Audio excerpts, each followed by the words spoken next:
আউযুবিল্লাহি মিনাশ শাইতানির রাজিম বিসমিল্লাহির রহমানির রহিম ইন্নাল হামদুলিল্লাহ নাহমাদুহু ওয়া নাস্তাঈনুহু ওয়া নাস্তাগফিরুহু ওয়া নাউযু বিল্লাহি মিন শুরুরি আনফুসিনা ওয়া মান ইয়াহদিল্লাহু ফালা মুদিল্লা লাহু ওয়া মান ইউদ্লিল ফালা হাদিয়া লাহু ওয়া আশহাদু আল্লা ইলাহা ইল্লাল্লাহু ওয়াহদাহু লা শারীকা লাহু ওয়া আশহাদু আন্না মুহাম্মাদান আবদুহু ওয়া রাসূলুহু। আলহামদুলিল্লাহ, আল্লাহ তাআলার অশেষ রহমতে আমরা নবী পাক সাল্লাল্লাহু আলাইহি ওয়াসাল্লামের হিজরতের পরে মদিনার জীবন কন্টিনিউ করব। তো আমরা গতদিন যেটা আলোচনা করতেছিলাম, নবী পাক সাল্লাল্লাহু আলাইহি ওয়াসাল্লাম মদিনায় আসার পরে যে ইমিডিয়েট প্রকল্পগুলো ছিল সেগুলোর মধ্যে ছিল মসজিদ স্থাপন করা, মুসলিমদের মধ্যে একটা ভ্রাতৃত্ব প্রতিষ্ঠা করা, যেটা হচ্ছে তাওহীদ এবং ঈমানের ভিত্তিতে। এরপর সেনাবাহিনী প্রতিষ্ঠা করা এবং মদিনার বিভিন্ন গোষ্ঠীর মধ্যে যে চুক্তি ছিল সম্পর্ক পরিচালনার জন্য সেই চুক্তি সম্পাদন করা। তো আমরা যদি সেই চুক্তি নিয়ে আজকে ইনশাআল্লাহ আলোচনাটা শুরু করি, তাহলে আমরা দেখব যে নবী পাক সাল্লাল্লাহু আলাইহি ওয়াসাল্লাম মানে বিভিন্ন গোত্রের মধ্যে আনসার, মুহাজির এবং ইহুদি গোত্র এবং অন্যান্য আরাবিয়ান যে ট্রাইবগুলো ছিল, প্রমিনেন্ট ট্রাইব, সেই ট্রাইবগুলোর মধ্যে যে একটা মানে চুক্তি করেন, যেই চুক্তির আলোকে আসলে এই মদিনায় বিভিন্ন গোত্রের মধ্যে সম্পর্কগুলো প্রতিষ্ঠিত থাকবে এবং পরিচালিত হবে। তো সেই চুক্তির যে মূল কিছু ধারা, তার মধ্যে উল্লেখযোগ্য কিছু ধারা যদি আমরা উল্লেখ করি, সেগুলো ছিল এরকম যে এটি মুহাম্মদ নিরক্ষর নবীর পক্ষ থেকে একটি দলিল কুরাইশ ও ইয়াসরিবের মুমিন ও মুসলমানদের মধ্যে এবং তাদের অনুসারী মিত্র ও সমর্থকদের মধ্যে। এর মাধ্যমে ঘোষণা করা হচ্ছে যে তারা অন্য সকলের থেকে পৃথক একটি জাতি। কুরাইশের মুহাজিররা তাদের পূর্ববর্তী রীতি বজায় রাখবে, নিজেদের মধ্যে প্রচলিত রক্তপণ চুক্তি সম্মান করবে এবং তাদের দুর্বল সদস্যদের প্রতি দয়া ও ন্যায় বিচার প্রদর্শন করবে। এখন মুমিনদের মধ্যে কেউ যদি ঋণের ভারে জর্জরিত থাকে তবে তাকে দয়া করে সহায়তা করা হবে এবং তার মুক্তিপণ অর্থ বা রক্তপণ পরিশোধে সাহায্য করা হবে। তো এরপর মুমিনদের ব্যাপারে বলা হচ্ছে, পরহেজগার মুমিনরা তাদের নিজেদের লোকদের মধ্যেও যদি কেউ অন্যায় করে, ক্ষতি সাধন করে, পাপ, আগ্রাসন বা ফিতনা সৃষ্টি করতে চায়, তবে তার বিরুদ্ধে ব্যবস্থা নেবে, এমনকি সে যদি তার নিজের সন্তানও হয়। কোনো মুমিন কোনো কাফিরের জন্য অন্য কোনো মুমিনকে হত্যা করবে না এবং কোনো কাফিরকে কোনো মুমিনের বিরুদ্ধে সাহায্য করবে না। আল্লাহর পক্ষ থেকে প্রদত্ত নিরাপত্তা এক ও অভিন্ন। তাদের মধ্যে সবচেয়ে দুর্বল ব্যক্তিও অন্যদের নিরাপত্তা দিতে পারে। মুমিনরা পরস্পরের মিত্র অন্যদের বাদ দিয়ে। এর অর্থ হচ্ছে আমরা সবাই মিলে একটা জাতি, অন্য সবার বাইরে। মুসলিমরা হচ্ছে একটা আলাদা, পরস্পরের জন্য আলাদাভাবে মিত্র। কোনো ইহুদি যদি মুসলমান হয় তবে সে সাহায্য ও সমতার অধিকার পাবে, তার সঙ্গে অন্যায় করা হবে না এবং তার বিরুদ্ধে কাউকে সাহায্য করা হবে না। সকল মুমিনের জন্য শান্তি থাকবে। এরপর কেউ যদি স্পষ্টভাবে আগ্রাসন চালায় এবং কোনো মুমিনকে হত্যা করে তবে তার বিরুদ্ধে প্রতিশোধ নেওয়া হবে, যদি না নিহত ব্যক্তির ওয়ারিশ সন্তুষ্ট হয়। সমগ্র মুসলিম সমাজ তার বিরুদ্ধে ব্যবস্থা নেবে এবং কোনো অজুহাত গ্রহণযোগ্য হবে না। যে ব্যক্তি এই দলিলে সম্মত হয়েছে এবং আল্লাহতে ঈমান রাখে, তার জন্য কোনো অন্যায়কারী সাহায্য করা বা আশ্রয় দেওয়া বৈধ নয়। যে ব্যক্তি তা করবে, কিয়ামতের দিন তার উপর আল্লাহর অভিশাপ ও ক্রোধ নেমে আসবে। কোনো ক্ষতিপূরণ বা অজুহাত গ্রহণ করা হবে না। তো এরপরের পয়েন্টটা আমরা খেয়াল করি, যেখানে কোনো মতবিরোধ যদি হয় গোত্রগুলোর মধ্যে, তাহলে সমাধান কিভাবে হবে। তোমাদের মধ্যে যে কোনো বিষয়ে মতবিরোধ দেখা দিলে তা আল্লাহ পরাক্রমশালী ও মহিমান্বিত এবং মুহাম্মদ সাল্লাল্লাহু আলাইহি ওয়াসাল্লামের নিকট পেশ করতে হবে। তো ইহুদিরা মুসলমানদের সঙ্গে যৌথভাবে যুদ্ধ ব্যয় বহন করবে যতক্ষণ তারা যুদ্ধের ক্ষেত্রে মিত্র থাকবে। তার মানে যদি কোনো যুদ্ধ হয়, বাইরের কোনো ট্রাইব বা কেউ যদি মদিনাতে আক্রমণ করে, তাহলে মুসলমানদেরকে যদি আক্রমণ করে, সেখানে ইহুদিরাও তাদের মিত্র হিসেবে থাকবে এবং একই সাথে তারা যুদ্ধের ব্যয়ও বহন করবে। তো এরপর বলা হচ্ছে যে বানু আউফের ইহুদি ও মুসলমানরা দুটি পৃথক জাতি হিসেবে একসঙ্গে বাস করবে। ইহুদিদের জন্য তাদের ধর্ম, মুসলমানদের জন্য তাদের ধর্ম। এটি তাদের স্বাধীন ব্যক্তিদের এবং নিজের ক্ষেত্রেও প্রযোজ্য হবে। তবে যারা পাপ ও জুলুম করে তারা কেবল নিজেদের ও নিজেদের পরিবারকেই ক্ষতি করে। তার মানে এখানেও লক্ষণীয় যে আলটিমেটলি ইহুদিরাও হচ্ছে এই মদিনার মধ্যে তাদের নাগরিক হিসেবে গ্রহণযোগ্য হবে এবং তারা একটা পৃথক জাতি হিসেবে তাদের ধর্ম পৃথক থাকবে এবং মুসলমানরা তাদের ধর্ম পালন করবে এবং ইহুদিরা তাদের ধর্ম পালন করবে। কিন্তু যারা জুলুম এবং পাপ করবে তারা আলটিমেটলি তারা কেবল নিজের এবং নিজের পরিবারেরই ক্ষতি করবে। সে এখানে আসলে মানে তাদেরকেও মদিনার নাগরিক হিসেবে স্বীকৃতি দেওয়া হচ্ছে, ইহুদি মুসলমান সবাইকে, এবং সবাই আলাদাভাবে নিজেদের ধর্ম স্বাধীনভাবে পালন করবে। ইহুদিদের ঘনিষ্ঠ মিত্রদেরও তাদের মতোই গণ্য করা হবে। তাদের কেউ মুহাম্মাদের অনুমতি ছাড়া যুদ্ধে যাবে না, তবে এতে তিনি ক্ষতির প্রতিশোধ নেওয়া থেকে বাধাপ্রাপ্ত হবেন না। কেউ যদি আত্মরক্ষা বা পরিবার রক্ষার জন্য আক্রমণ করে তবে তা বৈধ, কিন্তু জুলুম করা হবে না। আল্লাহ এ ধরনের কাজ নিন্দা করেন। তারপরে ইহুদিরা তাদের ব্যয় বহন করবে, মুসলমানরা তাদের ব্যয় বহন করবে। যারা এই দলিল গ্রহণ করেছে তাদের বিরুদ্ধে কেউ আক্রমণ করলে উভয় জাতি পরস্পরকে সাহায্য করবে, তারা পরস্পরকে পরামর্শ দেবে, সৎ কাজ করবে এবং মন্দ থেকে বিরত থাকবে। তার মানে এক গোত্রের সাথে আরেক গোত্রের মধ্যে মানে যে সম্পর্কগুলো হবে পরামর্শের ভিত্তিতে একে অপরকে সাহায্য করবে, এবং অন্য কেউ আক্রমণ করলে তারা একসাথে সেটা প্রতিরোধ করবে। তারপরে আরও কিছু পয়েন্ট যদি আমরা 2-3টা পয়েন্ট উল্লেখ করি, এগুলো ছিল যে যাদের উপর জুলুম করা হয়েছে তাদেরকে সাহায্য করতে হবে। ইয়াসরিবের কেন্দ্র এই দলিল গ্রহণকারীদের জন্য নিরাপদ এলাকা হবে। তার মানে এই ইয়াসরিব বা মদিনাকে একটা নিরাপদ এলাকা হিসেবে ডিক্লেয়ার করা হচ্ছে। সো এইখানে মসজিদ মক্কা যেমন হারাম শরীফ একটা নিরাপদ এলাকা, এখানেও এটাকে নিরাপদ এলাকা হিসেবে ডিক্লেয়ার করা হচ্ছে। প্রতিবেশীর সঙ্গে নিজের মতো আচরণ করতে হবে এবং তাকে কোনো ক্ষতি করা যাবে না। মালিকের অনুমতি ছাড়া কোনো সম্পত্তিতে হস্তক্ষেপ করা যাবে না। এই দলিলের অন্তর্ভুক্ত পক্ষগুলোর মধ্যে কোনো বিরোধ ঘটলে যার পরিণতি ক্ষতিকর হতে পারে তা আল্লাহ এবং তার রাসূলের নিকট পেশ করতে হবে। আল্লাহ এই দলিলে যা উত্তম ও পরহেজগার তা স্বীকৃতি দেন। কুরাইশ ও তাদের মিত্রদের কোনো সাহায্য বা নিরাপত্তা দেয়া হবে না। তার মানে কুরাইশরা যারা আলটিমেটলি মুহাজিরদেরকে মক্কা থেকে বিতাড়িত করছে, তাদের এবং তাদের মিত্রদেরকে কোনো সাহায্য এবং নিরাপত্তা দেয়া যাবে না, বা মদিনার কোনো ট্রাইব তাদেরকে সাহায্য করতে পারবে না। এই দলিল কোনো জালিম বা অন্যায়কারীর জন্য নিরাপত্তা প্রদান করবে না। যে যুদ্ধে যাবে সে নিরাপদ থাকবে, যে বেরিয়ে যাবে সে নিরাপদ থাকবে, যে শহরে থাকবে সেও নিরাপদ থাকবে। তবে যারা পাপ করেছে বা জুলুম করেছে তারা এর বাইরে। আল্লাহ সৎলোকদের নিরাপত্তা প্রদান করেন।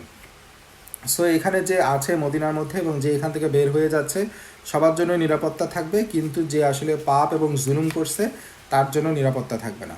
সো আল্লাহ শুধুমাত্র সৎ লোকদেরকেই নিরাপত্তা প্রদান করেন। তো এগুলো হচ্ছে জাস্ট খুবই সংক্ষেপে এবং কিছু পয়েন্ট উল্লেখ করা যেটা এই চুক্তির মধ্যে আওতাভুক্ত ছিল। তো মোটা দাগে এখানে আলটিমেটলি যেটা আমরা বুঝলাম যে এখানে গোত্রগুলোর মধ্যে একটা চুক্তি স্বাক্ষরিত হচ্ছে, যেখানে তারা নিজেদের ধর্ম নিয়ে স্বতন্ত্রভাবে সেখানে বসবাস করবে, একে অন্যকে সাহায্য করবে, এবং কেউ যদি মদিনার উপরে আক্রমণ করে কোনো গোত্রের উপরে তাহলে অন্যরা সেখানে তাদেরকে হেল্প করবে এবং একসাথে এই যুদ্ধের অর্থের যোগান দেবে এবং একে অন্যকে সাহায্য করে সেই শত্রুর মোকাবিলা করবে। এবং যারা নিজেদের যারা কুরাইশ বা যারা শত্রু হিসেবে আছে তাদের সাথে কেউ চুক্তিবদ্ধ হতে পারবে না বা তাদেরকে কেউ নিরাপত্তা দিতে পারবে না। তো এইরকম একটা চুক্তির মধ্য দিয়ে আলটিমেটলি নবী পাক সাল্লাল্লাহু আলাইহি ওয়াসাল্লাম বিভিন্ন গোত্রের মধ্যে যে সম্পর্ক হবে সেই সম্পর্কগুলোকে প্রতিষ্ঠা করতে চাইছেন আর কি। তো আমরা কয়েকটা ছোট ছোট করে 2-1টা পয়েন্ট যদি আমরা এখানে বিভিন্ন দিক উল্লেখ করি, যেমন আমরা একটা জিনিস দেখতে পাই যে এখানে একটা ইমান ভিত্তিক সম্প্রদায় আমরা দেখতে পাচ্ছি, যেটা হচ্ছে এবং একটা উম্মাহ যেটা হচ্ছে একটা ইমানের ভিত্তিতে গঠিত হচ্ছে। সো এইটা আলটিমেটলি আরবদের জন্য এটা একটা ব্যতিক্রমী ধারণা ছিল, কারণ সাধারণত আরবদের যে গোত্রভিত্তিক ধারণা ছিল সেটা হচ্ছে রক্তের সম্পর্কের ভিত্তিতে একটা ঐক্য গড়ে উঠত। এটা ট্রাইবাল সিস্টেম ছিল, যে একটা ট্রাইবের আন্ডারে যারা ছিল তারা একে অপরকে নিরাপত্তা দিত, এবং কেউ যদি এই ট্রাইবের মধ্য থেকে কোনো ক্ষতিতে পড়তো বা কোনো সমস্যায় পড়তো অন্যরা সেটাতে আগায় আসতো, এবং এই ট্রাইবের কারো উপরে যদি কোনো আঘাত আসতো তাহলে তারা সেটাকে সবার উপরে আঘাত হিসেবে নিয়ে সেটাকে প্রতিরোধ করতো। সে এই যে রক্তের সম্পর্কের উপর ভিত্তি করে একটা ঐক্য ছিল, রাসূল সাল্লাল্লাহু আলাইহি ওয়াসাল্লাম এসে এই নতুন ধারণা স্থাপন করলেন, ইসলাম এসে এটাকে প্রতিস্থাপন করলো, যেটা কি যে আমরা রক্তের সম্পর্কের ভিত্তিতে না, বরং আমরা মুমিন বা ইমানের ভিত্তিতে আমাদের মধ্যে একটা চুক্তি থাকবে। সো এই সম্পর্কটা স্থাপিত হবে ইমানের ভিত্তিতে, যেটা এই চুক্তির একটা বক্তব্য ছিল যে মুমিনরা পরস্পরের মিত্র অন্যদের বাদ দিয়ে। তার মানে মুমিনদের সম্পর্ক হচ্ছে ডিফারেন্ট, তাদের মিত্রতা হচ্ছে ডিফারেন্ট, তারা অন্যদের থেকে একটা ডিফারেন্ট, এবং সেইটা হচ্ছে মুমিনদের উপর ভিত্তি করে বা মানে হচ্ছে ইমানের উপর ভিত্তি করে। তো এইটার একটা রিফ্লেকশন আসে কীরকম, যে এই যে মুমিনরা বা মুসলিমরা যে একটা ভিন্ন জাতি, এইটাকে মানে সবসময় প্রকাশ করা হয়েছে ইসলামে, এবং সেইটাকে স্টাবলিশ করা হয়েছে। এটা আমরা কিছু নিদর্শন থেকেও দেখতে পারি। যেমন আমরা যদি চিন্তা করি মুশরিকদের সাথে কম্পেয়ার করি, তাহলে জিনিসটা ক্লিয়ার যে মুশরিক বা যারা হচ্ছে মূর্তি পূজারী, তাদের সাথে মুসলমানদের পার্থক্যগুলো খুবই স্পষ্ট। তাদের ইবাদতের ক্ষেত্রে, চালচলনের ক্ষেত্রে, তাদের কালচারের ক্ষেত্রে স্পষ্ট। কিন্তু আহলে কিতাব যারা আছে, যারা হচ্ছে খ্রিস্টিয়ান এবং ইহুদি যারা ছিল, তাদের সাথে মুসলমানদের কিছু মিল আছে। যেমন যে ধর্মীয় পালনের ক্ষেত্রে, রোজা রাখার ক্ষেত্রে, এই ধরনের ক্ষেত্রে তাদের তাদের কিছু মিল আছে। এখন নবী পাক সাল্লাল্লাহু আলাইহি ওয়াসাল্লাম সবসময় যেটা করতেন, যে মুসলমানদের সাথে মুসলমানদের যে স্বাতন্ত্র্য আছে, এইটা তিনি এই স্বাতন্ত্র্য পরিচয়টাকে বজায় রাখছেন, কারণ তারা হচ্ছে আহলে কিতাবদের থেকে ডিফারেন্ট। আমরা যদি দুই একটা উদাহরণ দেই এরকম, যে মদিনায় যাওয়ার পরে যেটা মুসলমানরা দেখলো, যে রাসূল সাল্লাল্লাহু আলাইহি ওয়াসাল্লাম লক্ষ্য করলেন যে ইহুদিরা হচ্ছে চামড়ার মোজা পরে নামাজ আদায় করতো না। এজন্য রাসূল সাল্লাল্লাহু আলাইহি ওয়াসাল্লাম মুসলমানদেরকে চামড়ার মোজা পরে নামাজ আদায়ের অনুমতি দেন, যে তোমরা চামড়ার মোজা পরে নামাজ আদায় করো। এরপরে আরেকটা যদি দেখি, যে ইহুদিরা চুলে মেহেদি দিত না, মেহেদি দিয়ে চুল রাঙাতো না। রাসূল সাল্লাল্লাহু আলাইহি ওয়াসাল্লাম মুসলমানদের মানে চুলে মেহেদি ব্যবহারের নির্দেশ দেন। তো এইভাবে তিনি এই পার্থক্যগুলো তৈরি করছেন, কারণ মুসলমানরা হচ্ছে একটা স্বতন্ত্র জাতি, যারা অন্যদের থেকে আলাদা হবে। আরও একটা প্রমিনেন্ট উদাহরণ এরকম হতে পারে, যে রাসূল সাল্লাল্লাহু আলাইহি ওয়াসাল্লাম যখন মদিনায় আসলেন, তখন দেখা গেল যে ইহুদিরাও রোজা রাখে আশুরার দিনে, এবং তাদেরকে যখন জিজ্ঞাসা করা হলো, তখন তারা বললে এই দিন মুসা আলাইহিস সালাম ফিরাউনের উপর বিজয় লাভ করছে। তখন রাসূল সাল্লাল্লাহু আলাইহি ওয়াসাল্লাম তখন বলতেন যে আলটিমেটলি মুসা আলাইহিস সালামের উপর আমাদের অধিকার বেশি, কারণ ইহুদিরা তো আসলে তাদের ধর্মটাকে বিকৃত করে ফেলছে। কিন্তু মুসা আলাইহিস সালামের আকিদা বা সে যে আল্লাহর নবী ছিল, তো এই ব্যাপারে মুসলমানদের আকিদাই হচ্ছে সত্য, এবং তিনি হচ্ছেন মুসলমানদের কাছাকাছি। সো সেই জন্য মুসলমানদের হক মুসা আলাইহিস সালামের উপরে আরও বেশি। তো এই জন্য তারা নবী পাক সাল্লাল্লাহু আলাইহি ওয়াসাল্লাম মুসলমানদেরকেও রোজা রাখতে বললেন আশুরার দিনে, কিন্তু ইহুদিরাও যেহেতু রাখে, সেই হেতু তাদের সাথে পার্থক্য করার জন্য 9 বা মানে তার আগে বা পরের দিনও, বা 9 এবং 10 এই 2 দিন আলটিমেটলি রোজা রাখার নিয়ত করেন আর কি, রোজা রাখার ইচ্ছা প্রকাশ করেন। তো এইটাও আসলে প্রমাণ করে যে আলটিমেটলি মুসলিমরা হচ্ছে একটা স্বাতন্ত্র গোত্র, এবং এটা হচ্ছে ইমানের ভিত্তিতে অন্যদের থেকে আলাদা একটা স্বতন্ত্র মানে গোষ্ঠী হিসেবে তারা আত্মপ্রকাশ করে। তো এরপর আমরা যদি এই চুক্তিগুলোর দিকে খেয়াল করি, তাহলে আমরা দেখব যে নবী পাক সাল্লাল্লাহু আলাইহি ওয়াসাল্লামকে মদিনায় আমন্ত্রণ জানানো হয়েছিল, তিনি আমন্ত্রিত অতিথি হিসেবে আসছেন, কিন্তু উনি আমন্ত্রিত অতিথি হিসেবে আসার পরেও এবং তাকে নেতা হিসেবে মেনে নেওয়া হয়েছে, এবং উনি যে প্রকল্পগুলো গ্রহণ করছেন, এই প্রকল্পগুলোর মধ্য দিয়ে আসলে এই কার্যক্রমগুলোর মধ্য দিয়ে এবং এই চুক্তির বিভিন্ন পর্যায়ের মধ্যে দিয়ে আমরা দেখতে পাচ্ছি যে নবী পাক সাল্লাল্লাহু আলাইহি সাল্লাম কীভাবে তার নেতৃত্ব প্রতিষ্ঠা করছেন এবং তার নেতৃত্ব প্রতিষ্ঠিত হচ্ছে।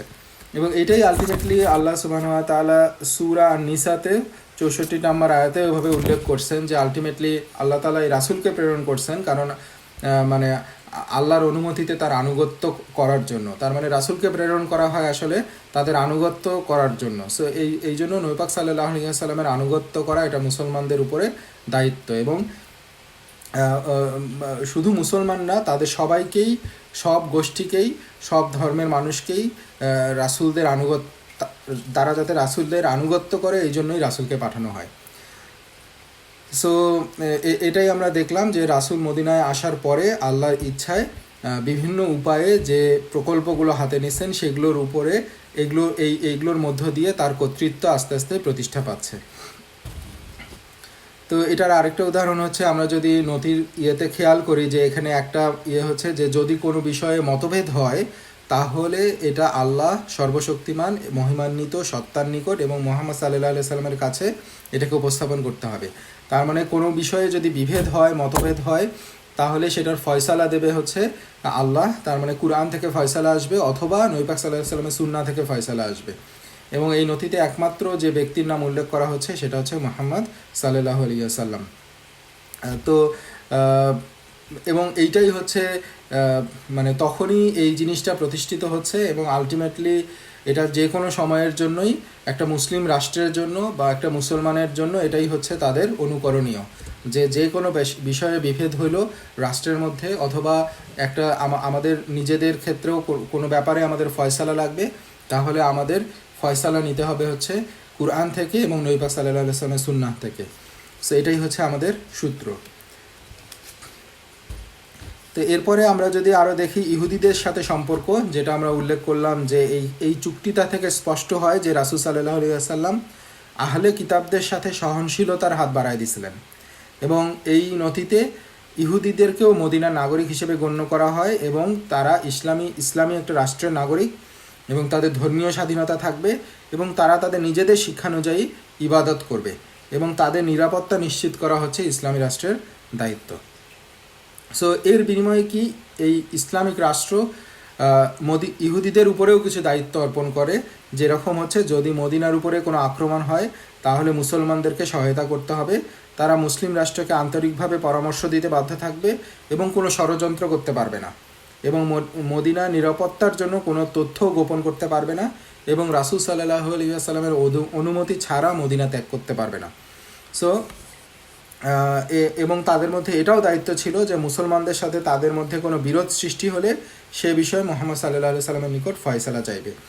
তো এখান থেকে আসলে ইহুদি এবং মুসলমানদের মধ্যে সম্পর্কের একটা সূচনা হয় এবং কিন্তু যেটা হয় যে আলটিমেটলি এই সম্পর্ক নবী পাক সাল্লাল্লাহু আলাইহি ওয়াসাল্লাম সমতার ভিত্তিতে সহনশীলতার ভিত্তিতে এটা প্রতিষ্ঠা করতে চাইলেও আলটিমেটলি আমরা দেখব যে এই সম্পর্ক আস্তে আস্তে অবনতি ঘটতে থাকে এবং এইটার কারণটাই ছিল হচ্ছে মুসলমানদের যে উপস্থিতি মদিনায়, এইটাতে ইহুদিরা আসলে এটাকে সহজভাবে নেয় নেই। তারা আসলে নবী পাক সাল্লাল্লাহু আলাইহি ওয়াসাল্লামকে নবী হিসেবে আসলে গ্রহণ করে নাই এবং তারা শুধুমাত্র যে গ্রহণ করে নাই তা না, তারা আলটিমেটলি তার বিরোধিতা করছে এবং বিভিন্নভাবে তারা শত্রুপক্ষকে সাহায্য করছে।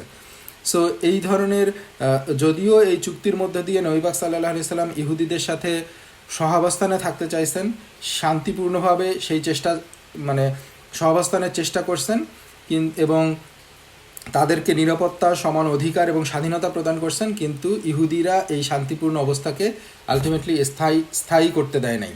তারা আলটিমেটলি বিভিন্নভাবে বিচ্ছেদ করছে, যেটা আমরা সামনে দেখব আর কি। এই চুক্তির মধ্যে আরেকটা জিনিস আমরা যেটা দেখলাম যে মদিনার পবিত্রতা প্রতিষ্ঠা করা, যে যেমন আরবদের কাছে ছিল মক্কা বা হারাম হচ্ছে একটা পবিত্র আশ্রয়স্থল ছিল, সেটা শুধুমাত্র মুসলমান না, সেটা আরবদের জন্যই একটা রিলিজিয়াস সেন্টার হিসেবে, এবং এটার অর্থই হচ্ছে আলটিমেটলি হারাম শরীফ বা এটা হচ্ছে এই এলাকা হচ্ছে একটা সম্মানিত এবং নিরাপদ এলাকা। তো নবী পাক সাল্লাল্লাহু আলাইহি ওয়াসাল্লাম মদিনার ক্ষেত্রেও একই ব্যবস্থা নেন এবং এটাকে সবার জন্য পবিত্র আশ্রয়স্থল হিসেবে ডিক্লেয়ার করা হয় এবং এখানে কোনো গাছ কাটা যাবে না, শিকার করা যাবে না এবং এর ভিতরে কোনো যুদ্ধ করা বা অস্ত্র বহন করা যাবে না। সো এইগুলোও এই চুক্তির আওতায় নিয়ে আসা হয়। তো যাই হোক, এগুলো আমরা কিছু পয়েন্ট উল্লেখ করলাম। আমরা যেটা করব এবং এর সাথে সাথে আরেকটা যেটা ছিল নবী পাক সাল্লাল্লাহু আলাইহি ওয়াসাল্লামের প্রকল্প, সেটা হচ্ছে সেনাবাহিনী প্রস্তুত করা।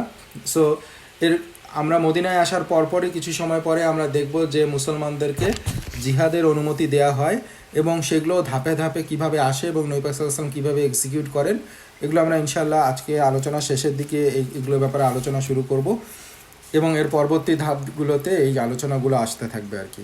তো তার আগে আমরা মদিনার প্রথম হিজরতের পরপরই প্রথম 1 বছর বা প্রথম 1 থেকে 1.5 বছর 2 বছরের মধ্যে যে ঘটনাগুলো ঘটে তার কয়েকটা আমরা সংক্ষেপে উল্লেখ করি।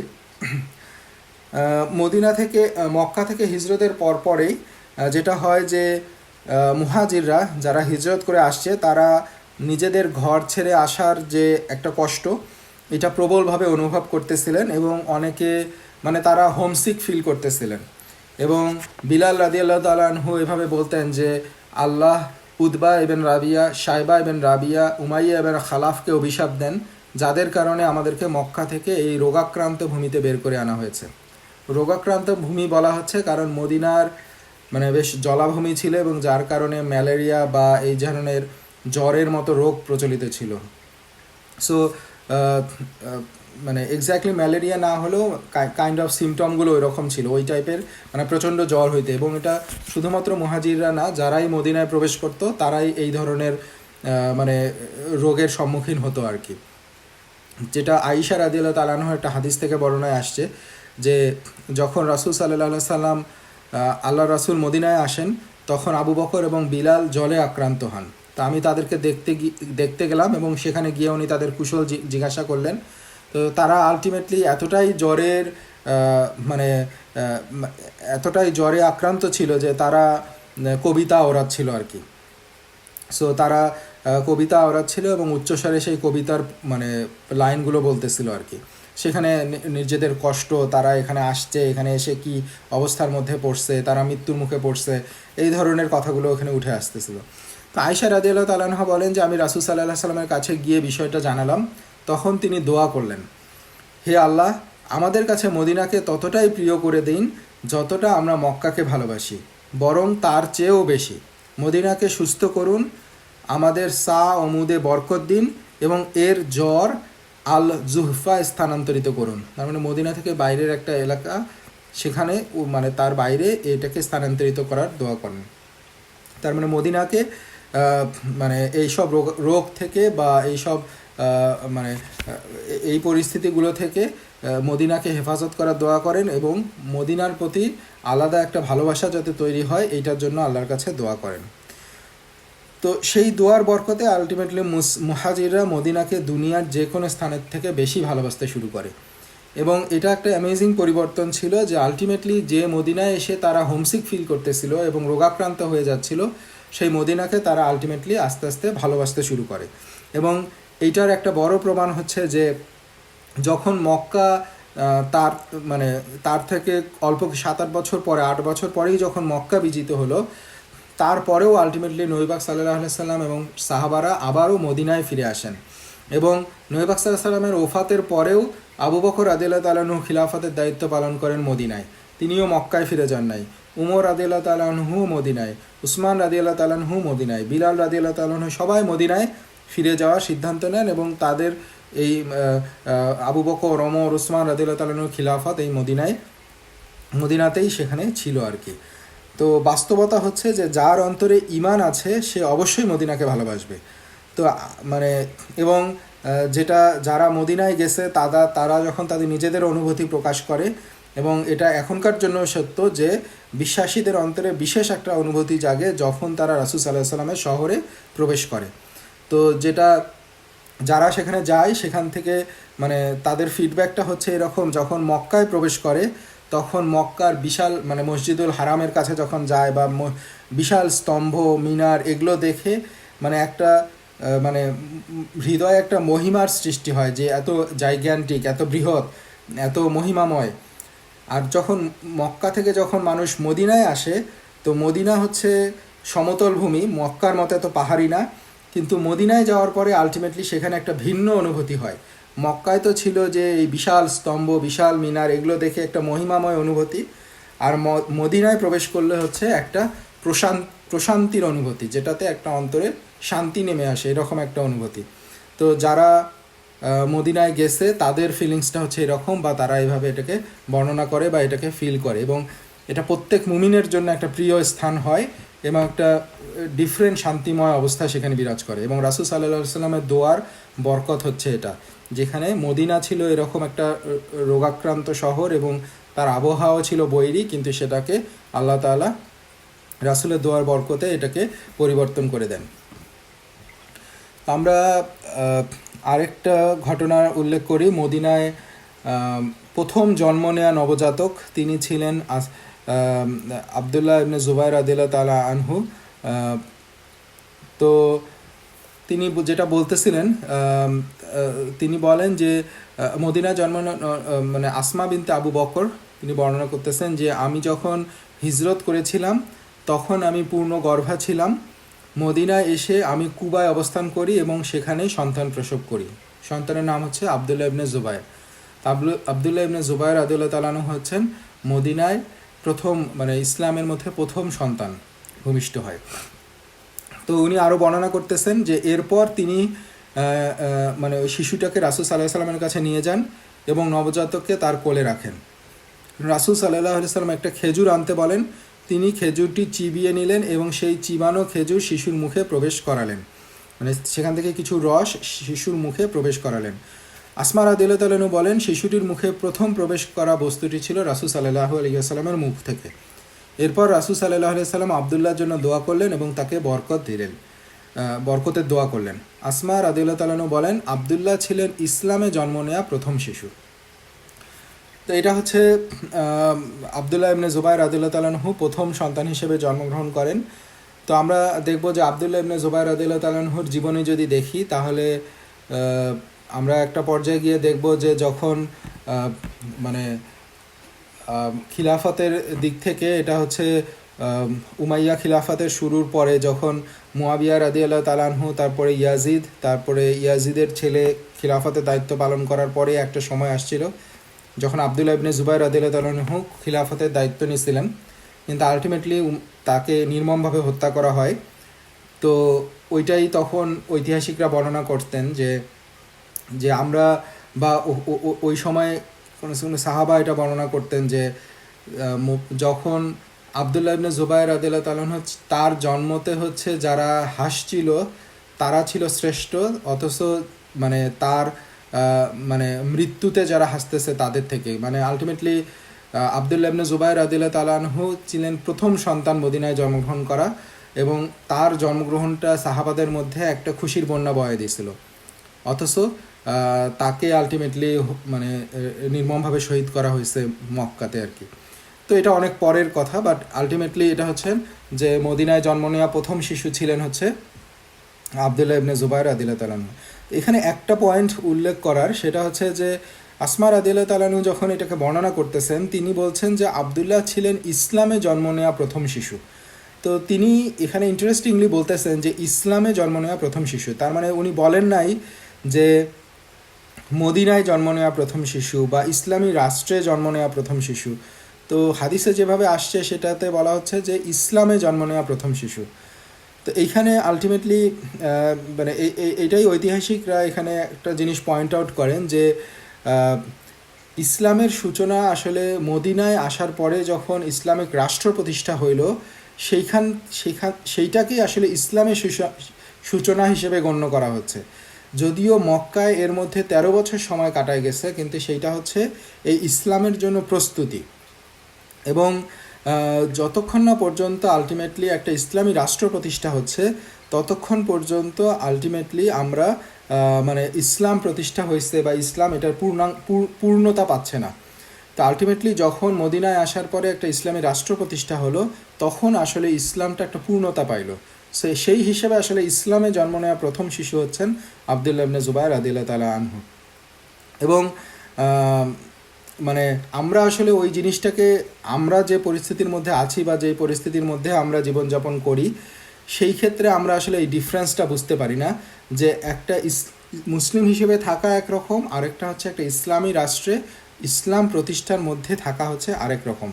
সেই আল্লাহর যে নিয়ামত, আল্লাহর যে রহমত, এগুলো পূর্ণতা পায় হচ্ছে বা পূর্ণভাবে আল্লাহ সেই রহমত বর্ষণ করেন বা সেইখানে প্রত্যেকটা মুসলিম এবং অমুসলিম সেই বরকতের আন্ডারে চলে আসে যখন সেখানে একটা ইসলাম প্রতিষ্ঠা পায় এবং আল্লাহর হুকুমত প্রতিষ্ঠা হয়, যেইটা থেকে আমরা আসলে সেই বরকত বা সেই ফিলিংস থেকে আমরা আসলে দূরে সরে আছি বা দূরে থাকতে বাধ্য হচ্ছি আর কি। তো এনিওয়ে, এইটা ছিল হচ্ছে ইসলামে প্রথম জন্মগ্রহণ করা শিশু। তো এরপরে আমরা আরেকটা পয়েন্ট উল্লেখ করতে পারি, আরেকটা বড় ঘটনা ছিল হচ্ছে মুসলিমদের কেবলা পরিবর্তন। সো হিজরতের 14-15 মাস পরের ঘটনা এটা, যেটা হচ্ছে যে আমরা জানতাম যে এর আগে মুসলমানরা নামাজ পড়তে হচ্ছে বাইতুল মাকদিসের দিকে, তো ফিলিস্তিনে। সো এই দিকে মুখ করে মুসলিমরা নামাজ পড়তো। সো এই সময় এসে কিবলা পরিবর্তন করা হয়। নবী পাক সাল্লাল্লাহু আলাইহি ওয়াসাল্লাম বা মুসলমানরা যখন মক্কায় ছিল, তখন তারা আলটিমেটলি কাবাটা ছিল এগুলোর মাঝখানে। সো তারা যখন কাবার দিকে তাকায় নামাজ পড়তো, তখন আলটিমেটলি তাদের সামনে থাকতো কাবা এবং আরও সামনে গিয়ে থাকতো হচ্ছে বাইতুল মাকদিস। কিন্তু যখন মদিনায় আসলো, তখন আলটিমেটলি দুইটাকেই সামনে রাখার উপায় নাই, কারণ মদিনা হচ্ছে এটার মাঝখানে। সো তারা যখন বাইতুল মাকদিসের দিকে মুখ করে নামাজ পড়তো, তখন কাবা হয়ে যেত তাদের পিছনে। নবী পাক সাল্লাল্লাহু আলাইহি ওয়াসাল্লাম, এটা আমরা আগে উল্লেখ করছিলাম যে তিনি নিজেও এটা ফিল করতেন এবং তিনি আসলে চাইতেন যে কাবার দিকে মুখ করে নামাজ পড়া, কিন্তু তিনি কখনো মানে মৌখিকভাবে এটাকে তার অন্তরে ছিল, কিন্তু তিনি এটাকে মুখে প্রকাশ করে আল্লাহর কাছে কখনো চান নাই। তো আল্লাহ সুবহানাহু ওয়া তাআলা ডেফিনেটলি, যেহেতু তিনি আমাদের অন্তরের খবরও জানেন, তিনি মুসলমানদের এবং বিশেষ করে নবী পাক সাল্লাল্লাহু আলাইহি ওয়াসাল্লামের এই অন্তরের খবর জানতেন এবং সেই জন্য একটা পর্যায়ে এসে মুসলমানদেরকে ইব্রাহিম আলাইহিস সালামের যে কিবলা কাবার দিকে মুখ করতে নির্দেশ দেন। সো রাসূল সাল্লাল্লাহু আলাইহি ওয়াসাল্লাম যখন নির্দেশনা পান তখন তিনি কিবলার দিকে মুখ করে সালাত আদায় করেন এবং তার সাথে যে সাহাবারা ছিল তারাও সেইভাবে সালাত আদায় করে। তো এখানে বর্ণনায় আসছে যে একজন সাহাবা তার সালাত আদায় করার পরে মদিনা থেকে কয়েক মাইল দূরে থাকা নিজের কওমের কাছে ফিরে গেলেন। তিনি দেখলেন যে তারা আসরের সালাত বাইতুল মাকদিসের দিকে মুখ করে আদায় করছে, যেহেতু তারা এখনও সেই সংবাদ পায় নাই। তারা তখন সালাতরত অবস্থাতেই ছিল। এই সময় তিনি তাদেরকে বললেন যে আমি সাক্ষ্য দিচ্ছি যে আমি এইমাত্র রাসূল সাল্লাল্লাহু আলাইহি ওয়াসাল্লামের সঙ্গে মক্কার দিকে মুখ করে সালাত আদায় করেছি। তখন তারা সবাই নিজেদের সালাতের মধ্যেই তারা কাবার দিক পরিবর্তন করে তারা কাবার দিকে মুখ করে।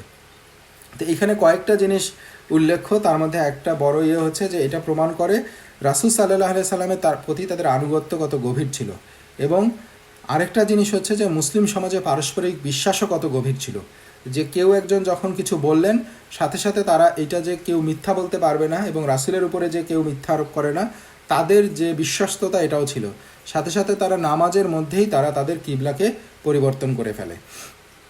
তো এই ঘটনাটা যত সহজ মনে হচ্ছে, ওই সময় আসলে ঘটনাটা এত সহজ ছিল না এবং এইটা একটা ব্যাপক বিতর্কের জন্ম দেয়।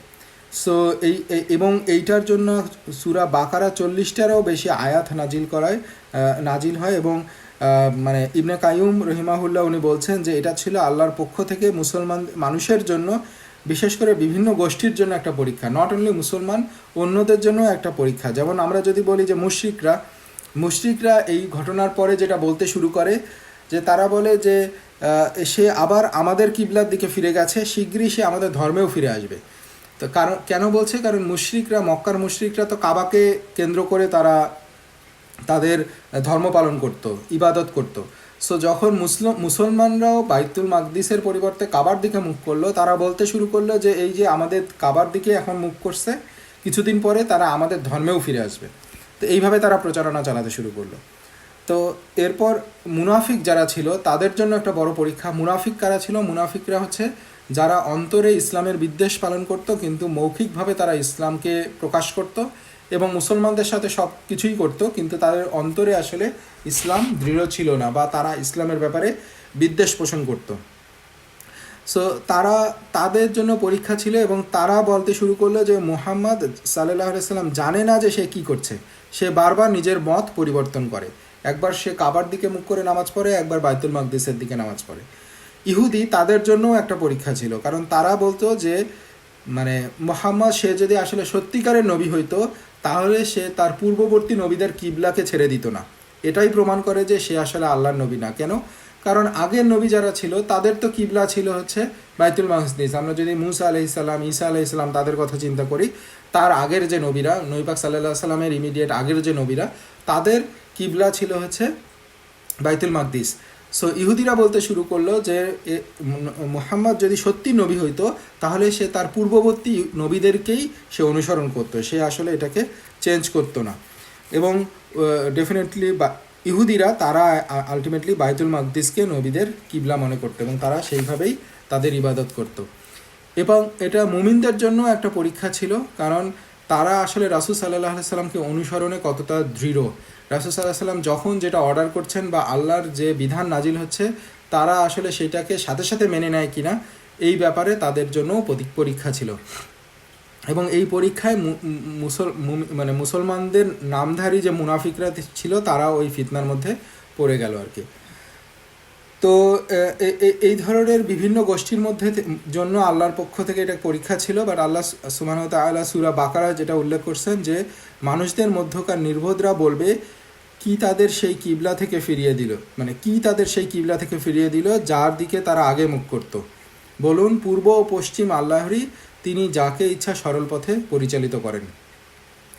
সো এখানে আমাদের মুসলমান হিসেবে আমাদের দায়িত্ব হচ্ছে এটা এটা এটা বোঝা যে মক্কা, বাইতুল মাকদিস এই সব কিছুই আল্লাহ সৃষ্টি করছেন, সব কিছুই আল্লাহর সৃষ্টি এবং সবই আল্লাহ সুবহানাহু ওয়া তাআলার তত্ত্বাবধানে। এবং এখানে বলা হচ্ছে যে পূর্ব এবং পশ্চিম হচ্ছে সব দিকই হচ্ছে আল্লাহর। সো আল্লাহ নির্ধারণ করবেন তার দাস বা তার বান্দারা কোন দিকে সালাত আদায় করবে, এবং তার নির্ধারণ করার পূর্ণ অধিকার আল্লাহর আছে। আল্লাহ যদি একসময় চান যে তার বান্দারা বাইতুল মাকদিসের দিকে মুখ করে নামাজ পড়ুক, সেটা আল্লাহর এখতিয়ার, এবং বান্দা হিসেবে আমাদের দায়িত্ব হচ্ছে সেটাকে ফলো করা।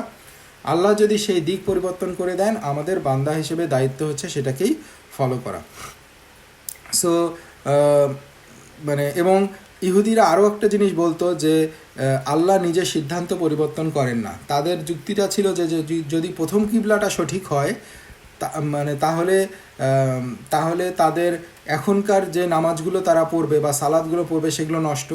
আর যদি দ্বিতীয়টা সঠিক হয়, মানে যদি আসল কিবলা যদি কাবার দিকে হয়, তাহলে এতদিন তারা যেটা করছে বাইতুল মাকদিসের দিকে নামাজ পড়ছে, তাহলে সেগুলো সব নষ্ট। কিন্তু আল্লাহ সুবহানাহু ওয়া তাআলা তাদের এই যুক্তিগুলোকে খণ্ডন করেই ওটাই বলেন, আরও আয়াত নাজিল করেন যে আল্লাহ তাআলা বলছেন যে এভাবেই আমরা তোমাদের একটি মধ্যপন্থী জাতি করেছি, যাতে তোমরা মানুষের উপর সাক্ষী হও এবং রাসূল তোমাদের উপর সাক্ষী হন।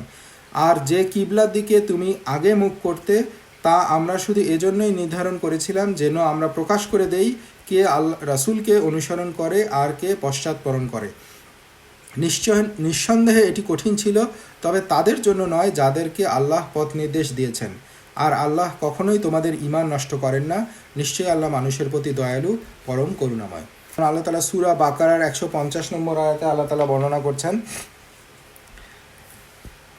আল্লাহ বলছেন যে তাদেরকে ভয় করো না, বরং আমাকে ভয় করো। বা পুরো আয়াতটা হচ্ছে এরকম, আর তুমি যেখান থেকে বের হও না কেন, তোমার মুখ আল মসজিদুল হারামের দিকে ফিরাও, আর তোমরা যেখানেই থাকো না কেন তোমাদের মুখ তার দিকেই ফিরাও, যাতে মানুষের তোমাদের বিরুদ্ধে কোনো যুক্তি না থাকে, তবে তাদের মধ্যে যারা জুলুম করে তারা ছাড়া।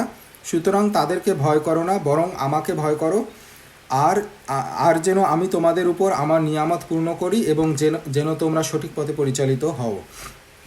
তো এখানে আল্লাহ ওই জিনিসগুলোই ক্লিয়ার করছেন যে এবং এখানে আরেকটা গুরুত্বপূর্ণ ধারণা আল্লাহ তাআলা আমাদের সামনে তুলে ধরছেন, সেটা হচ্ছে যে তাদেরকে ভয় করো না, বরং আমাকে ভয় করো।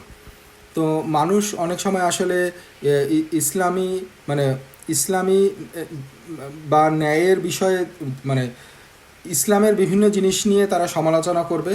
যেমন এখানে তারা সমালোচনা করতেছে কিবলা পরিবর্তন হওয়া নিয়ে, বা বিভিন্ন সময় তারা বিভিন্ন যুগেই আসলে বিভিন্ন বিষয় নিয়ে সমালোচনা করা হয়েছে। যে কখনো তারা বলবে যে নারীদের উপর ইসলাম জুলুম করে, আবার একটা সময় তারা বলতো যে নারীদেরকে খুব বেশি অধিকার দিয়ে ফেলতেছে, আবার কখনো কখনো বলবে যে ইসলাম হচ্ছে সহিংসতার ধর্ম। এই ধরনের বিভিন্ন অভিযোগ তাদের চলতে থাকবে। তা আল্লাহ তাআলা আমাদেরকে নির্দেশ দিচ্ছেন যে এই ধরনের মানুষের ভয় না করে আল্লাহকে ভয় করতে হবে। এবং মুসলমান হিসেবে আমরা যখন আমাদের দায়িত্ব হচ্ছে যে আমাদের স্রষ্টা যেটা আমাদেরকে বলবে, যে নির্দেশ দিবে, সেইটা আমাদেরকে পালন করতে হবে, মানুষের কথায় গুরুত্ব না দিয়ে। সো এখানে বলা হচ্ছে যে যাতে আমি তোমাদের উপর আমার নিয়ামত পূর্ণ করি। তার মানে হচ্ছে যে আমরা যখন দাস হিসেবে, বান্দা হিসেবে আল্লাহর নির্দেশগুলোকে আমাদের মধ্যে কায়েম করব, আমরা যখন সেটাকে পালন করব, তখন আল্লাহ আমাদের জন্য তার নিয়ামতকে পূর্ণ করবেন। তার মানে আমাদের মধ্যে যে শান্তি এবং প্রশান্তি এগুলো বিরাজ করবে, এবং আমরা আলটিমেটলি সম্মান নিয়ে আমরা একটা মুসলিম জাতি হিসেবে মাথা উঁচু করে থাকতে পারবো। সো এইভাবে আল্লাহ তাআলা আমাদের উপরে তার নিয়ামতকে পূর্ণ করবেন। তো এটাই হচ্ছে আলটিমেটলি কিবলা পরিবর্তনের ঘটনা, যেটা ওই সময় প্রচণ্ডভাবে বিতর্কিত হয়েছিল, এটা নিয়ে বিতর্ক সৃষ্টি করা হয়েছিল। কিন্তু এটা আল্লাহর পক্ষ থেকে একটা পরীক্ষা ছিল, এবং মুমিন যারা ছিল তারা এই পরীক্ষায় উত্তীর্ণ হয়েছে, এটাকে সাথে সাথে ইমিডিয়েটলি সেটাকে এক্সিকিউট করে। তো আমরা আরেকটা পয়েন্ট উল্লেখ করি, সেটা হচ্ছে রাসূল সাল্লাল্লাহু আলাইহি ওয়াসাল্লামের অর্থনৈতিক ব্যবস্থা গড়ে তোলা।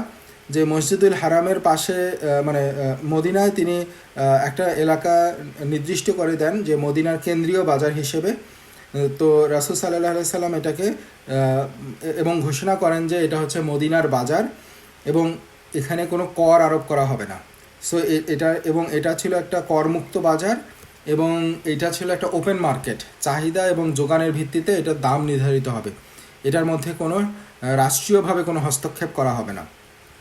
সো এটা হচ্ছে, এবং বাজারের যে রুলিংসগুলো, এই রুলিংসগুলো আস্তে আস্তে প্রতিষ্ঠিত হতে থাকে। তো এখন একবার দেখা গেল যে বাজারে জিনিসপত্রের দাম খুব বেড়ে যায়, তখন সাহাবারা রাসূল সাল্লাল্লাহু আলাইহি ওয়াসাল্লামের কাছে আসেন এবং অভিযোগ করেন যে এইভাবে দাম বেড়ে গেছে। তখন রাসূল সাল্লাল্লাহু আলাইহি ওয়াসাল্লাম, আনাস ইবনে মালিক রাদিয়াল্লাহু তাআলা আনহুর একটা হাদিস থেকে আসছে যে লোকেরা বলল, হে আল্লাহ রাসূল, দাম খুব বেড়ে গেছে, আপনি আমাদের জন্য দাম নির্ধারণ করে দিন। তখন আল্লাহ রাসূল বলেন, নিশ্চয়ই আল্লাহই দাম নির্ধারণকারী, তিনিই সংকুচিত করেন, প্রশস্ত করেন এবং রিজিক দান করেন। আমি আশা করি আমি যখন আল্লাহর সঙ্গে সাক্ষাৎ করব তখন তোমাদের কারো আমার বিরুদ্ধে রক্ত বা সম্পদের বিষয়ে জুলুমের কোনো অভিযোগ থাকবে না। তো এখানে যেটা বোঝা যাচ্ছে যে আলটিমেটলি রিজিক আল্লাহ দান করেন এবং চাহিদা এবং যোগানের ভিত্তিতে দাম কম বেশি হবে এবং তা আল্লাহর ইচ্ছার অধীনেই ঘটবে, তিনিই দাম নির্ধারণ করে দিবেন। সো আল্লাহর রাসূল এই ব্যাপারে হস্তক্ষেপ করতে অস্বীকৃতি জানান। এবং এইখানেই একটা ইসলামী অর্থনৈতিক ব্যবস্থা যে স্বাধীনতাকে স্পষ্ট করে, একটা ইকোনমিক সিস্টেমের যে স্বাধীনতা আছে এবং সেখানে মানুষের কেনাবেচা এবং ব্যবসার ক্ষেত্রে অযথা হস্তক্ষেপ করা হয় না। সো এই জিনিসগুলো আলটিমেটলি ইসলামিক ইকোনমিক্স বা বাজার কিভাবে নিয়ন্ত্রিত হবে, এই জিনিসগুলো এগুলোর উপর বেস করে বা সামনে আমরা আরও অনেক আরও বিভিন্ন রুলিংসের উপরে বেস করে এই জিনিসগুলো এস্টাবলিশ হয় আর কি। তো ইসলামিক ইকোনমিতে বা বাজারের ইয়েটা হচ্ছে যোগান এবং চাহিদার ভিত্তিতে দাম কম বেশি হবে, যেটা হচ্ছে ওপেন মার্কেট। সো আমরা আরেকটা জিনিস উল্লেখ করতে পারি, এটা হচ্ছে যে রোজার বিধান। সো এটাও আলটিমেটলি দ্বিতীয় হিজরিতে রোজার বিধানটা আসে। যেমন আল্লাহ সূরা বাকারায় বর্ণনা করছেন যে হে মুমিনগণ, তোমাদের উপর রোজা ফরজ করা হয়েছে যেমন ফরজ করা হয়েছিল তোমাদের পূর্ববর্তীদের উপরে, যাতে তোমরা তাকওয়া অর্জন করতে পারো। সূরা বাকারার 183 নম্বর আয়াতে আল্লাহ তাআলা বলছেন।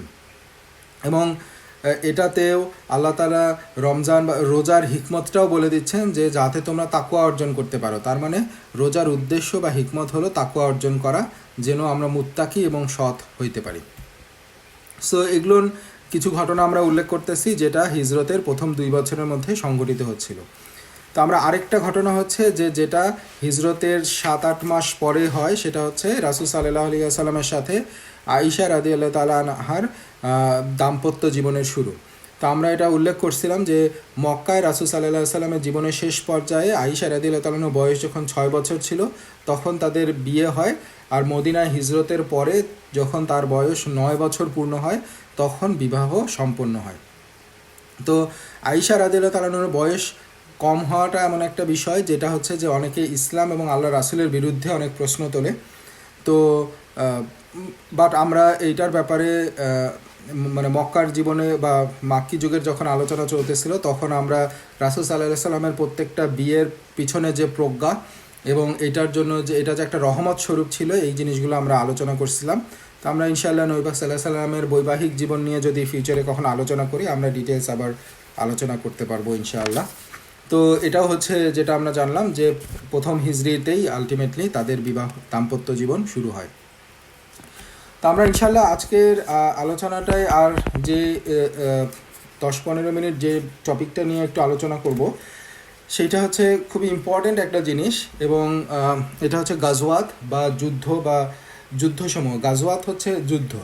তো একটা জিনিস আমরা যেটা নবী পাক সাল্লাল্লাহু আলাইহি সাল্লামের যুদ্ধ বা এই বিভিন্ন যুদ্ধের বর্ণনায় যাওয়ার আগে আমাদের এটা প্রেক্ষাপট বা এটার ইয়েটা কি, মিনিংটা কি বা কিভাবে আসলো বা এটার উদ্দেশ্যটা কি, এই জিনিসগুলো নিয়ে অল্প কিছু আজকে আমরা ইনশাল্লাহ আলোচনা করব। বাট নেক্সট দিন হয়তো আমরা সেগুলোর প্রস্তুতি এবং আরও ডিটেলসে আলোচনা করার চেষ্টা করব। তো প্রথমে গাজওয়াত মানে হচ্ছে যুদ্ধ। সো এই যুদ্ধের আলোচনার আগে জিহাদ সম্পর্কে কিছু আমরা যদি কনসেপ্ট কিছু নেওয়ার চেষ্টা করি, তো এইটা খুবই ইম্পর্ট্যান্ট বা গুরুত্বপূর্ণ এই জন্য যে আমরা গতদিনে উল্লেখ করছিলাম যে মদিনায় 10 বছর সময়ে রাসূল সাল্লাল্লাহু আলাইহি সাল্লাম নিজে 19টা যুদ্ধে অংশগ্রহণ করছেন, যেগুলো হচ্ছে, এবং 55টারও বেশি অভিযানে সাহাবাদেরকে পাঠাইছেন, তো যেগুলোতে তিনি সরাসরি অংশগ্রহণ করেন নাই। তো নর্মালি এখানে দুইভাবে ক্লাসিফিকেশন করা হয়, যেগুলোতে উনি নিজে অংশগ্রহণ করছেন সেগুলো হচ্ছে গাজওয়াত, আর যেগুলোতে উনি সাহাবাদেরকে পাঠাইছেন সেগুলো হচ্ছে শারিয়া। তো আলটিমেটলি যে সব মিলে আমরা যদি অ্যাড করি তাহলে দেখব 70টার বেশি যুদ্ধ পরিচালনা করছেন। সো এটাতে গড়ে কি হয়, প্রতি বছর 7টা করে যুদ্ধ পড়ে। তো যুদ্ধের প্রস্তুতি আসলে কোনো সহজ বিষয় না, এর জন্য অর্থের যোগান করতে হয়, সেনাবাহিনী সংগঠিত করতে হয়, মানে সবাইকে একত্রিত করতে হয়, এবং সেখানে ট্রাভেলিং টাইম আছে, সেনাবাহিনী যেতে হয়, আসতে হয়, যুদ্ধ করতে হয়। সো সব মিলে একটা বিশাল মানে অ্যারেঞ্জমেন্ট, এবং এইটা হচ্ছে ইসলামী রাষ্ট্রের উপরে একটা বিশাল দায়িত্ব, এবং এটা হচ্ছে একটা মানে বিশাল একটা দায়িত্ব। সো আমরা যেটা দেখতে পারি যে প্রতি বছর যদি 7টা করে এরকম গড়ে পড়ে তাহলে কত হিউজ পরিমাণ অ্যাটেনশন এটার পিছনে দেয়া হয়েছে। কাইন্ড অফ এইটাকে, এই গাজওয়াত বা এই যুদ্ধগুলোকে কেন্দ্র করেই আলটিমেটলি মদিনার সময়গুলোকে মানে অতিবাহিত করছে মুসলিমরা। সো এই তো মানে এটা একটা মানে জিহাদের ব্যাপারের এই আলোচনাটা আরও গুরুত্বপূর্ণ, কারণ এই যুগে এসে এটাকে একটা বিতর্কিত বিষয় করা হয়েছে। কিন্তু আমরা যদি জিহাদ আসলে কি বুঝায়, এর পেছনে উদ্দেশ্যটা কি, এর পেছনে প্রজ্ঞা কি, এই বিষয়ে আমাদের একটা ক্লিয়ার কনসেপ্ট থাকতে হবে। তা না হলে আলটিমেটলি এই ব্যাপক যে ভুল প্রচারণা চালানো হয়েছে এইটার ব্যাপারে আলটিমেটলি একটা বিতর্ক সৃষ্টি হয়, এবং আমরাও অনেক সময় কনফিউশনের মধ্যে পড়ে যেতে পারি। তো সংক্ষেপে যদি আমরা জিহাদের অর্থটা দেখি তাহলে জিহাদের অর্থ হচ্ছে সংগ্রাম বা চেষ্টা করা। তো এটা আরবি শব্দ জুহুদ, এটা থেকে আসছে, যার অর্থ হচ্ছে সর্বোচ্চ চেষ্টা বা পরিশ্রম করা। তো ভাষাগতভাবে এটার মিনিং হচ্ছে চেষ্টা বা সংগ্রাম করা, কিন্তু ইসলামী পরিভাষায় এটার একটা বিশেষ অর্থ আছে। তো আরবির মধ্যে অনেক শব্দ আছে যেটা আসলে ভাষাগত একটা অর্থ ছিল, কিন্তু ইসলামে আসার পরে এটার একটা নতুন এবং নির্দিষ্ট অর্থ আসছে। যেমন সলাহ অর্থ হচ্ছে দোয়া, কিন্তু আমরা যদি বলি যে চলো সালাতে যাই বা সলাতে অংশগ্রহণ করি, তাহলে আলটিমেটলি কেউ আসলে এখন ওই দোয়া করি এইটা হিসেবে নেয় না, এটা শাব্দিক অর্থে আর আসে না, ভাষাগত অর্থে আসে না, এটার একটা ভিন্ন অর্থ প্রতিষ্ঠা পেয়ে গেছে, সেটা হচ্ছে সালাত হচ্ছে নামাজ। সেটা হচ্ছে একটা ইসলামের পরিভাষা।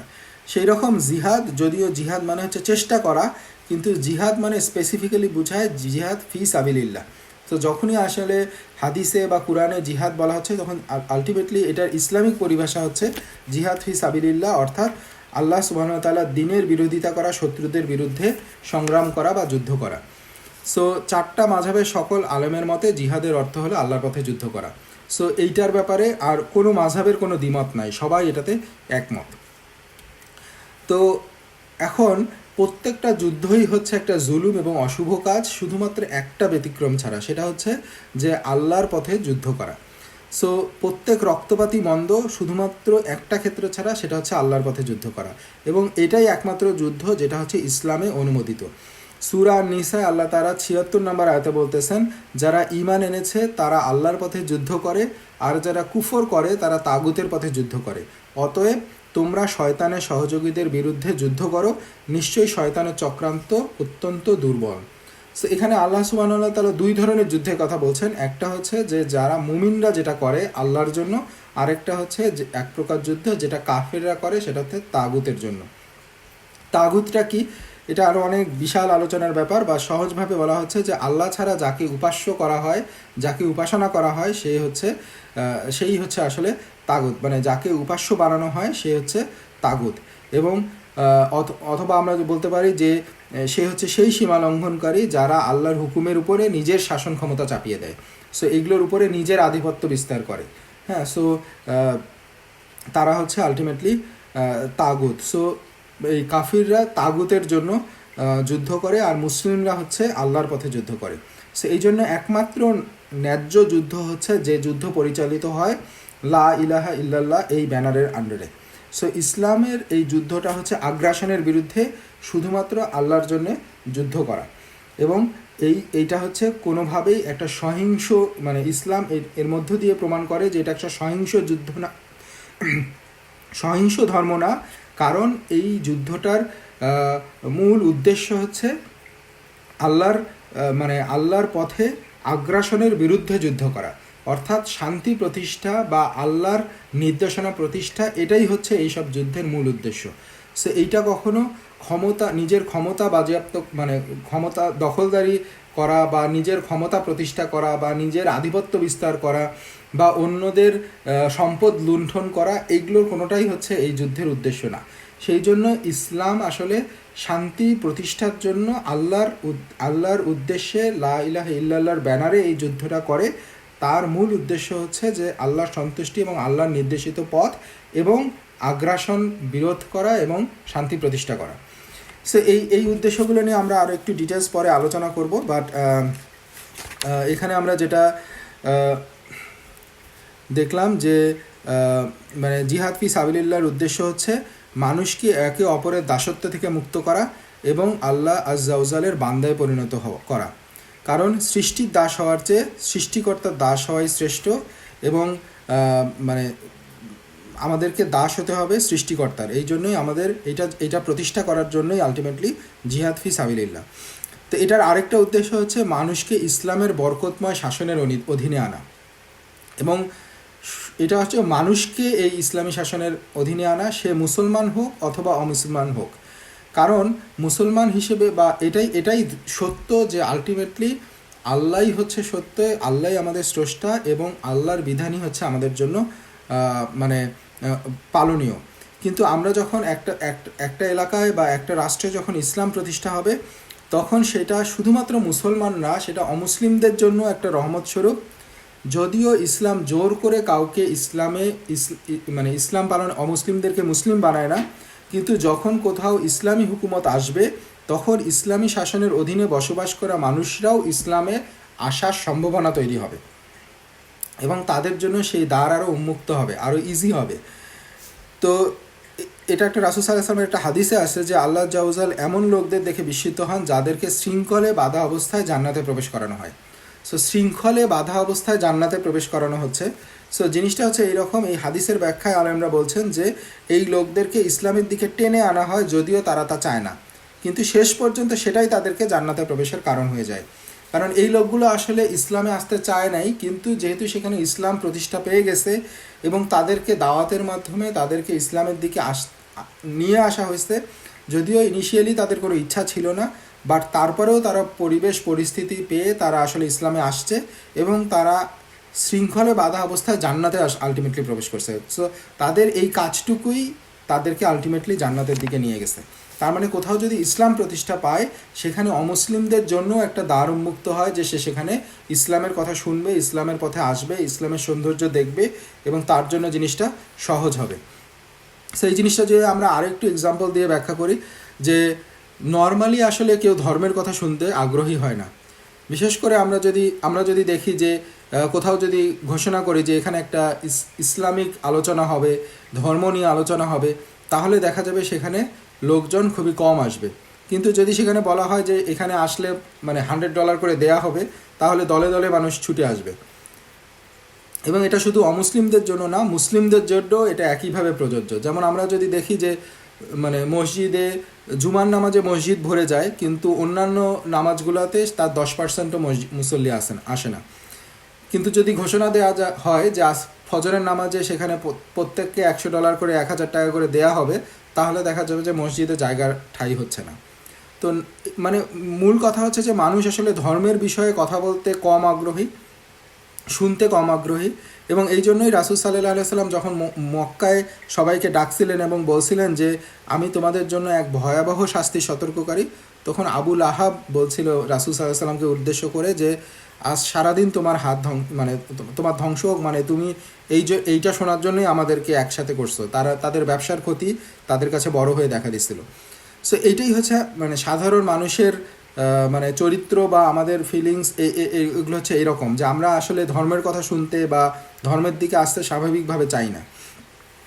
কিন্তু যখন সাহাবাগণ যখন মক্কা বিজয় করলেন বা যখন ইসলামী রাষ্ট্র প্রতিষ্ঠা হইল মদিনায় বা পরবর্তীতে মক্কায় যখন মুসলিম শাসনের অধীনে আসলো, তখন আলটিমেটলি মানুষ মনোযোগ দিয়ে এটা শুনতে শুরু করলো। মানুষ সাহাবাদের কথা গুরুত্বের সাথে শুনলো, কারণ তখন তারা শাসক ছিল এবং তাদের হাতে ক্ষমতা ছিল।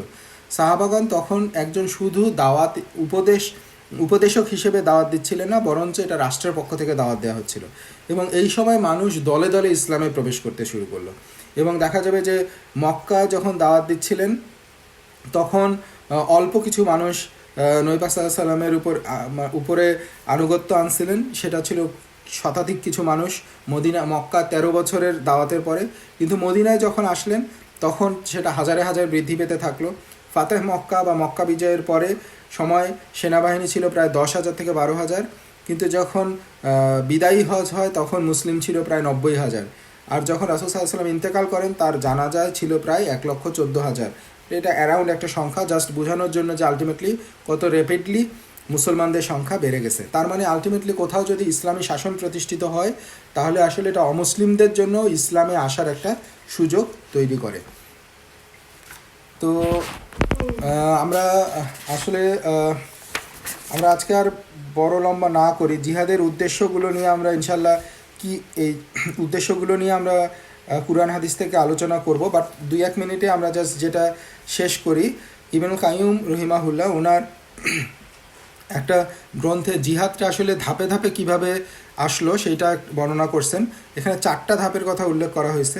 সেটা হচ্ছে যে প্রথমে জিহাদটা নিষিদ্ধ ছিল এবং এটা কখনো একেবারেই অনুমতিতে ছিল না। রাসূল সাল্লাল্লাহু আলাইহি ওয়াসাল্লাম মুসলমানদেরকে ধৈর্য ধরতে বলতেন, কারণ তখন যুদ্ধের অনুমতি আল্লাহর পক্ষ থেকে আসে নাই। এবং এটা হচ্ছে মক্কায়, বিশেষ করে মক্কার ক্ষেত্রে, সেখানে রাসূল সাল্লাল্লাহু আলাইহি ওয়াসাল্লাম যখন আমরা দেখছি যে যখন সাহাবারা এতটাই এই অত্যাচারে তারা এতটাই অনেক সময় ধৈর্য ধরে রাখা কষ্টকর হয়ে যায়, তো তারা রাসূল সাল্লাল্লাহু আলাইহি ওয়াসাল্লামের কাছে এসে বলতেন যে আমাদের জন্য দোয়া করেন যে আমাদের যাতে এই পরিস্থিতি থেকে পরিত্রাণ দেওয়া হয়। তখন রাসূল সাল্লাল্লাহু আলাইহি ওয়াসাল্লাম তাদেরকে বলতেন যে না, মানে এমনও সময় গেছে বা এমনও নবীর উম্মত ছিল যাদেরকে আসলে করাত দিয়ে 2 টুকরা করে ফেলা হয়েছে। সো আলটিমেটলি সেইখানে মূল আদেশ ছিল বা নির্দেশনা ছিল ধৈর্য ধারণ করা। এখন দ্বিতীয় ধাপে যখন জিহাদ অনুমোদিত হয়, কিন্তু তখনও এটা আদেশ, ফরজ বা বাধ্যতামূলক ছিল না, শুধু অনুমতি দেওয়া হয়েছিল দ্বিতীয় ধাপে, যেটা হচ্ছে সূরা আল হাজে আল্লাহ সুবহানাহু ওয়া তাআলা আয়াত নাজিল করেন 39 নম্বর আয়াত। বলা হচ্ছে যে যাদের বিরুদ্ধে যুদ্ধ করা হচ্ছে তাদেরকে যুদ্ধের অনুমতি দেওয়া হলো, কারণ তাদের উপর জুলুম করা হয়েছে, আর নিশ্চয়ই আল্লাহ তাদের সাহায্য করতে সম্পূর্ণ সক্ষম। তার মানে আমরা যদি দেখি যে এখানে মানে যুদ্ধের অনুমতি দেয়া হয়েছে, এটাকে আদেশ বা ফরজ হিসেবে এখনও নাজিল করা হয় নাই। কেন এই অনুমতিটা দেয়া হলো? কারণ তাদের বিরুদ্ধে আসলে যুদ্ধ করা হচ্ছে, মক্কা থেকে তাদেরকে বিতাড়িত করা হয়েছে, তাদেরকে মানে হত্যা করা হয়েছে, তাদের সম্পদ থেকে তাদেরকে বিতাড়িত করা হয়েছে, এবং তাদেরকে যখনই পাওয়া হবে তাদেরকে হত্যা করবে। সো তারা যখন তাদের বিরুদ্ধে অত্যাচার করছে, তাদের বিরুদ্ধে যুদ্ধ করতেছে, সো মুসলমানরা যেহেতু এখন ইসলামী রাষ্ট্রের অধীনে আসছে, তাদের সেই সক্ষমতাটা এখন আসছে, সো তাদেরকেও এখন যুদ্ধের অনুমতি দেওয়া হইল। কারণটা কি? কারণ কি এই যে তারাও তাদের উপর জুলুম করবে? না, কারণ তারা আসলে জুলুমের শিকার হয়েছে, কারণ তাদের উপরে জুলুম করা হয়েছে। সো তারাও যে মানে সবসময়ের জন্য এই জুলুম স্বীকার করেই ধৈর্য ধারণ করেই যাবে তা না, তারা একটা সময় ধৈর্য ধারণ করছে, এখন তাদের যেহেতু সক্ষমতা আসছে, সো তাদের অনুমতি দেওয়া হচ্ছে যে তারাও এই জুলুমের বিরুদ্ধে প্রতিরোধ গড়ে তুলবে। এটা হচ্ছে দ্বিতীয় ধাপে। এরপরে তারপরের ধাপটা আসে। ইবনুল কাইয়ুম রহিমাহুল্লাহ বলেন, এরপর তাদেরকে নির্দেশ দেওয়া হয় তাদের বিরুদ্ধে যুদ্ধ করার জন্য যারা তাদের সাথে যুদ্ধ করে। এটা ছিল তৃতীয় ধাপ। এখানে আয়াতটা হচ্ছে সূরা বাকারার 190 নম্বর আয়াতে আল্লাহ নাজিল করেন, আল্লাহর পথে তাদের বিরুদ্ধে যুদ্ধ করো যারা তোমাদের বিরুদ্ধে যুদ্ধ করে, কিন্তু সীমালঙ্ঘন করো না, নিশ্চয়ই আল্লাহ সীমালঙ্ঘনকারীদের ভালোবাসেন না। এখানেই আসলে ইসলামের সৌন্দর্যটা বোঝা যাচ্ছে। এটা খুবই লজিক্যাল যে একটা সময়ে আমাদের উপর অত্যাচার করা হয়েছে, আমরা ধৈর্য ধারণ করছি, এখন আমাদের ইসলামী রাষ্ট্র আসছে, সক্ষমতা হয়েছে, সো আমাদের অনুমতি আসছে, আমরা ওই জালেমদের ব্যাপারে প্রতিরোধ গড়ে তুলব। এর পরের ধাপে হচ্ছে তারা যেহেতু আমাদের বিরুদ্ধে যুদ্ধ করতেছে, সো এখন আমাদেরও অনুমতি বা আমরাও এখন তাদের বিরুদ্ধে যুদ্ধ করব। বাট তারপরেও আল্লাহ বলে দিচ্ছেন যে কিন্তু সীমালঙ্ঘন করো না, নিশ্চয়ই আল্লাহ সীমালঙ্ঘনকারীদের ভালোবাসেন না। সো এখানে সীমার মধ্যে থেকে আমাদেরকে যুদ্ধ করতে হবে, কখনোই সীমালঙ্ঘন করা যাবে না। এরপরে আসে চতুর্থ ধাপ, যেটা হচ্ছে চূড়ান্ত বিধান নাজিল করা হয়। এই ধাপ সম্পর্কে ইবনুল কাইয়ুম রহিমাহুল্লাহ বলেন, এখানে আল্লাহর রাসূল সকল অবিশ্বাসীদের বিরুদ্ধে যুদ্ধ করার নির্দেশ দেওয়া হয়। সেটা হচ্ছে সূরা তাওবায় আমরা যদি দেখি 36 নম্বর আয়াতে আল্লাহ বলছেন, আর তোমরা অবিশ্বাসীদের বিরুদ্ধে সমবেতভাবে যুদ্ধ করো যেমন তারা তোমাদের বিরুদ্ধে সমবেতভাবে যুদ্ধ করে। সো এই না যে তুমি আগ্রাসী হয়ে এখন তাদের বিরুদ্ধে, তারা যদিও চুক্তির মধ্যে আছে তারপরেও গিয়ে তোমার শক্তি আছে এখন তুমি গিয়ে যুদ্ধ করো, তা না। তুমি এখন সমবেতভাবে অবিশ্বাসীদের বিরুদ্ধে যুদ্ধ করো। কেন? মানে যেমন করে তারা তোমার বিরুদ্ধে সমবেতভাবে যুদ্ধ করে। কারণ আমরা দেখব যে এক একটা ধাপের পরে মানে অবিশ্বাসীরা কিভাবে একসাথে হয়েছে এবং বিভিন্ন চুক্তি করছে, তারা একসাথে হয়ে সমবেত হয়ে তারা মুসলমানদের বিরুদ্ধে যুদ্ধে লিপ্ত হয়েছে। ইভেন মক্কায় যারা, মদিনায় যারা ইহুদিরা ছিল, যাদের সাথে চুক্তি ছিল, তারাও আলটিমেটলি মুসলমানদেরকে নিধন করার জন্য কুরাইশদের সাথে গোপনে তারা লিয়াজো করে এবং তাদেরকে সামরিকভাবে এবং বুদ্ধি দিয়ে বিভিন্ন গোপন মানে সংবাদ দিয়ে সব কিছু দিয়ে তারা সাহায্য করছে। সো এই যখন পরিস্থিতি, অবিশ্বাসীরা যখন সমবেতভাবে আমাদের বিরুদ্ধে যুদ্ধ করতেছে, তখন তোমরাও সমবেতভাবে তাদের বিরুদ্ধে যুদ্ধ করো। সো এটা হচ্ছে, এবং রাসূল সাল্লাল্লাহু আলাইহি সাল্লামের 20 জনেরও বেশি অধিক সাহাবী একটা হাদিস বর্ণনা করছেন, যেমন ওমর রাদিয়াল্লাহু তাআলা আনহু থেকে এই হাদিসটা আসছে, যেটা বুখারী শরীফেও আসছে। আমাকে আদেশ দেওয়া হয়েছে মানুষের বিরুদ্ধে যুদ্ধ করতে যতক্ষণ না তারা সাক্ষ্য দেয় যে আল্লাহ ছাড়া কোনো উপাস্য নেই এবং মুহাম্মদ আল্লাহর রাসূল, সালাত কায়েম করে এবং জাকাত প্রদান করে। যদি তারা তা করে তবে তারা আমার কাছ থেকে তাদের জীবন ও সম্পদ রক্ষা করবে ইসলামের বিধান ব্যতীত, আর তাদের হিসাব আল্লাহর নিকট। সো এইভাবে আলটিমেটলি ইসলামে জিহাদ ফি সাবিলিল্লাহর 4টা ধাপ আসে। সো এই ধাপগুলো নিয়ে আমরা সংক্ষেপে উল্লেখ করলাম, বাট আমরা এর পরের দিনের আলোচনা ইনশাল্লাহ জিহাদের উদ্দেশ্যটা কি, এটার মধ্যে দিয়ে কি হাসিল হয়, কেন অ্যাকচুয়ালি জিহাদ করা হচ্ছে, এই জিনিসগুলো কয়েকটা পয়েন্ট আকারে আমরা নেক্সট দিন ইনশাল্লাহ উল্লেখ করার চেষ্টা করবো। ওয়ামা তাওফিকি ইল্লা বিল্লাহ। তো আমরা আজকে ইনশাল্লাহ এখানেই শেষ করি।